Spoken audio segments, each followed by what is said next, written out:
6,500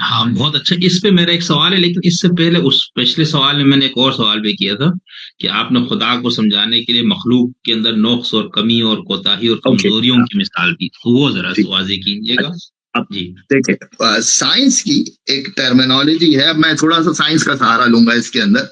اور ایک جی G theory ہے، تھیورم ہے جس کو جیومیٹری تھیورم کہتے ہیں. اور وہ کہتی ہے، شاید آپ نے بھی اسکول کے اندر بڑا 9 میٹرک کے اندر جب ہم پڑھتے تھے پاکستان کے اندر، تو یہ بڑا کوسچن آتا تھا ضرور میتھ کے اندر کہ 2 parallel line meet at infinity. یاد ہے آپ کو؟ دو جو لائنیں ہیں وہ جا کے کہیں انفائنائٹ پہ جا کے میٹ کریں گی. یہ تھیورم بڑی مشہور تھیورم تھی، اس کو ایگزام میں آتی تھی. تو یہ 2 پیرلل لائن میٹ کرتی ہیں، دو جو لائنیں ہیں وہ ملتی ہیں جا کے انفائنائٹ پہ، اور انفائنائٹ کبھی ملتا نہیں. پیرلر کو پیرلر کیوں کہتے ہیں؟ پیرلر کو کہتے ہی پیرلر اس لیے ہے کہ وہ 2 مخالف چیزیں ہوتی ہیں. پیرلر لائن کو کہتے ہی اس لیے کہ یہ اس کے مخالف ہے، اپوزٹ ہے. 2 opposite line meet at infinity. یہ میتھمیٹیکلی منطقی طور پہ ثابت شدہ چیز ہے.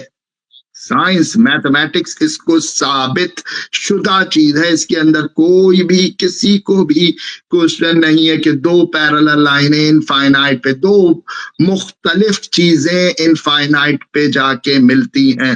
2 مختلف چیزیں، اپوزٹ چیزیں، اپوزٹ.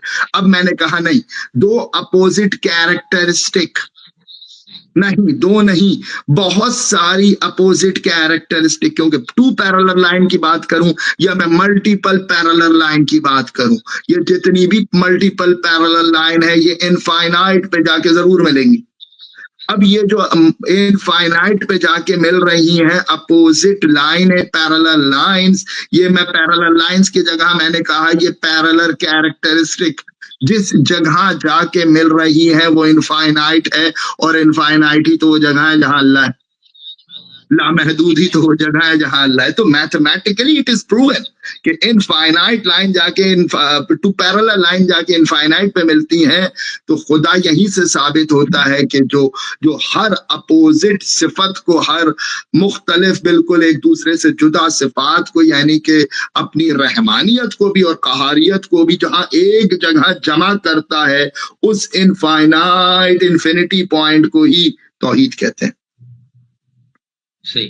نہیں اچھا، اس میں اب جیسے آپ نے مثال دی نا کہ ید اللہ، وجہ اللہ، اور اس کو آپ نے کہا کہ اس کے مجازی معنوں میں ہم لیں گے اور اس طرح نہیں کہ ہاتھ. یہ سمجھائے وہی سمجھائے گا جو قرآن لے کر آیا ہے، ہم خود نہیں لیں گے. اگر آپ خود لیں گے میں خود لوں گا تو جتنا آپ کا ذہن ہے جتنا میرا ذہن ہے میں تو اسی تک لے جا سکتا ہوں، اور یقیناً میرا ذہن ابھی کامل نہیں ہوا. لیکن اسی کتاب میں جیسے چلو جہاں پر یہ ہے نا ید اللہ فوق ایدیہم یا اس طرح کی، تو وہاں تو یہ ہم لے لیتے ہیں کہ ہاں، لیکن وہاں تو ہم لے سکتے ہیں کہ قدرت خدا کی، مدد اس کی، نصرت. لیکن جہاں پر اس نے یداہ مبسوطہ، 2 ہاتھ ہے اس کے، تو اس کو ہم کیسے وہ کریں گے؟ 2 قدرت. اگر دیکھیں 2 ہی صورت حال ہے. یا تو آپ ہاتھوں والا اللہ ڈھونڈنا شروع کر دیں، پھر بھائی ہاتھوں والا اللہ نہیں ملتا. لکھا ہوا نا، میں یہی کہہ رہا ہوں، میں نے یہی کہا ہاتھوں والا اللہ نہیں ہوتا، ہاتھوں والا بھگوان ہوتا ہے. تو ہاتھوں والا اللہ اگر آپ نے ڈھونڈنا شروع کر دی، یہاں بھی میں یہی کہہ رہا ہوں نا کہ آپ اگر اور میں خود قرآن کی ان آیتوں کو ڈائریکٹلی سمجھنے کی کوشش کریں گے تو کیسے ممکن ہی نہیں ہے کہ ہم سمجھ سکیں. اور قرآن رسول اللہ اسی لیے خود لے کر آئے کہ قرآن کو سمجھانے والا ساتھ ہوگا. رسول سے پوچھے نا، محمد سے پوچھیں، محمد و آل محمد سے پوچھیں کہ بھائی اس کے کیا مطلب ہے. میں اگر لینے کی کوشش کروں گا تو آپ کا کوشچن غلط نہیں ہے. میری انڈرسٹینڈنگ تو مجھے یہی نظر آئے گا کہ اگر آپ رسول اللہ کے بھی بات کر رہے ہیں نا، وہ ید اللہ والی کی بات کر رہے ہیں کہ تمہارے ہاتھ کے اوپر میرا ہاتھ ہے، اے رسول یہ تمہارا ہاتھ نہیں، یہ تم پتھر نہیں پھینک رہے ہو، یہ میں پھینک رہا ہوں. تو اب آپ نے رسول کے ہاتھ کو اللہ کا ہاتھ کہیں، یہ قدرت پروردگار کی. اسی طرح جب میں دونوں ہاتھوں سے آدم کا پتلا بناتا ہوں، یہ والی سورہ بقرہ کی آیت کی اگر بات کریں تو یہاں بھی وہی والی بات ہے. یہاں یہ دونوں ہاتھ کا مطلب ہے دست قدرت سے، اپنی قدرت سے یہاں جو ہے بنایا جا رہا ہے. اور یہ میرے جملے نہیں ہیں، یہ رسول اللہ اور آل محمد نے ہی اس طرح ایکسپلین کیا ہے کہ یہ اللہ کے ہاتھ، اگر اللہ ہاتھوں والا اللہ ہونے لگا تو ہم نے تو محدود کر دیا اللہ. سب سے پہلے اللہ کو توحید کو ڈیفائن کرنا پڑے گا. جو محدود ہو جائے وہ اللہ ہو ہی نہیں سکتا. اللہ اور خالق اور مخلوق کی کوئی بھی چیز برابر نہیں ہو سکتی، نہیں ہو سکتی. وہ توحید نہیں رہے گا. اس کی کچھ صفات ان مخلوق سے ظاہر ہوتی ہیں، وہ بات الگ ہے. رحم تھوڑا میں بھی کر سکتا ہوں، جلال تھوڑا میں بھی دکھا سکتا ہوں، مگر میں اگر رحم دکھا رہا ہوں تو میں اللہ نہیں ہو گیا، رحمان نہیں ہو گیا. میں اگر میرا رام رحمان ہے تو میں رحمان نہیں ہو گیا. بہت اچھا، بہت اچھا. لیکن صاحب جیسے آپ مجھے یوں سمجھ میں آئے کہ آپ ایک ہمارے کے کمپلیٹ نالج اس نے دے دیا، اور اب ہمارے پاس اس کی جو سب سے محفوظ صورت یا اس کی جو سب سے وہ ہے وہ قرآن مجید ہے. لیکن آپ نے کہا کہ نہیں بھائی، میں اور آپ ہم کون نتھو خیرے لوگ جو جا کے اس کو پڑھے اور اس سے کوئی ہدایت دے، اس کو سمجھے. اس کو سمجھانے کے لیے اس نے پھر بندہ بھی بھیج دیا. اب وہ بندہ آپ کے نزدیک محمد اور آل محمد ہے، ٹھیک ہے؟ تو آل محمد سے مراد آپ کی کیا ہے؟ 14 معصومین یا یہ 12 امام ہے، ٹھیک ہے نا؟ 12 امام آپ کے نزدیک وہ، اور 12واں امام آپ کا اس وقت موجود نہیں ہے فزیکلی دنیا میں، غیبت میں ہے. چلے یہ جملہ، یہ تو جملے میں تھوڑا سا خرابی ہے، بٹ ادروائز ٹھیک ہے. چلے جی آپ درست کر دیں. فائن فائن، اٹس اوکے، صحیح. نہیں آپ درست کر دیں. کیا ٹھیک ہے، صحیح ہے، چلیے صحیح ہے. وہ اس وقت ہماری نظروں سے اوجھل ہے، اب زیادہ بہتر ہے. غیبت میں، ٹھیک ہے. ہاں ٹھیک ہے، ایک ہی بات. یعنی میں نے اسی لیے کہا کہ یعنی کہ فزیکلی یہاں پر میرے پاس موجود نہیں کہ میں ان سے کوئی بات نہیں.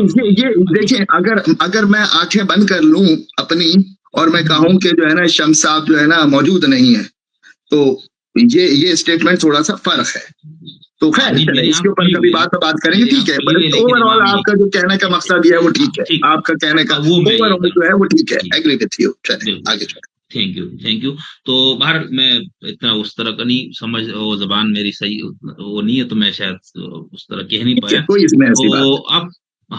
تو اب میں کہہ رہا ہوں کہ اب میں نے سمجھنا ہے بھائی یہ ید اللہ ہے، فلانا ہے، اور بہت ساری چیزیں ہیں اس میں جو میں تو نہیں، میری عقل بھی ناقص ہے اور ذہن بھی ناقص ہے، وہ سب کچھ آپ نے.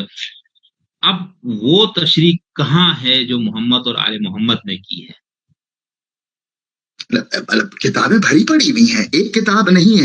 ایک کتاب ہونا تو بات الگ ہے، ہزاروں کی تعداد میں احادیث محمد. خالی میں اگر توحید کی بات کروں، دیکھیں یہاں ابھی کیونکہ توحید اتنا بڑا پہلو، ایک اتنی بڑی چیز ہے، اتنا بڑا ٹاپک ہے کہ خالی اگر توحید کی بات کریں تو توحید کے بارے میں جتنا بہترین ایکسپلین آپ نہج البلاغہ کا پہلا خطبہ اٹھا لیں. اچھا آج کل اتنی آسانیاں ہیں کہ حد نہیں. آپ اس وقت تمام چیزیں، تمام کتابیں آپ کے فنگر ٹپس پہ ہیں. نہ کسی زبان کی قید ہے، نہ اس کے اویلیبلٹی کا مسئلہ ہے. آپ کو انگلش میں، اردو میں، فرانس میں، کسی بھی لینگویج میں آپ نہج البلاغہ کا پہلا خطبہ اٹھا لیں. مولا علی اس خطبے کا نام ہی ہے خطبہ توحید. وہ ہے ہی خدا کی توحید کے بارے میں کہ توحید ہے کیا. اور احادیث کے انبار لگے ہوئے ہیں، ایک نہیں کئی ائمہ سے، رسول اللہ سے سب سے زیادہ اس میں موجود ہے احادیث توحید کے بارے میں کہ توحید، حقیقی توحید ہے کیا، اور اس توحید کی کیا کیا صفت ہے، اور وہ انسان و مخلوق پہ کیسے ظاہر ہوتی ہے. تمام ایک نہیں کئی احادیث کتابیں بھری پڑی ہوئی ہیں توحید کے اوپر. التوحید کے نام سے ایک ہمارے عالم ہے، محدث ہے، شیخ صدوق صاحب. شیخ صدوق جو ہیں آج سے 1100 سال پرانے، آج کے نہیں ہیں، یہ بہت پرانے، 1100 سال، ساڑھے 1100 1200 سال پرانے عالم ہیں. انہوں نے التوحید کے نام سے ایک کتاب مرتب کری ہے جس کے اندر انہوں نے اپنے خیال نہیں لکھے، انہوں نے احادیث جمع کری ہیں ائمہ سے، رسول اللہ سے احادیث جمع کری ہیں تمام ائمہ سے توحید کے اوپر.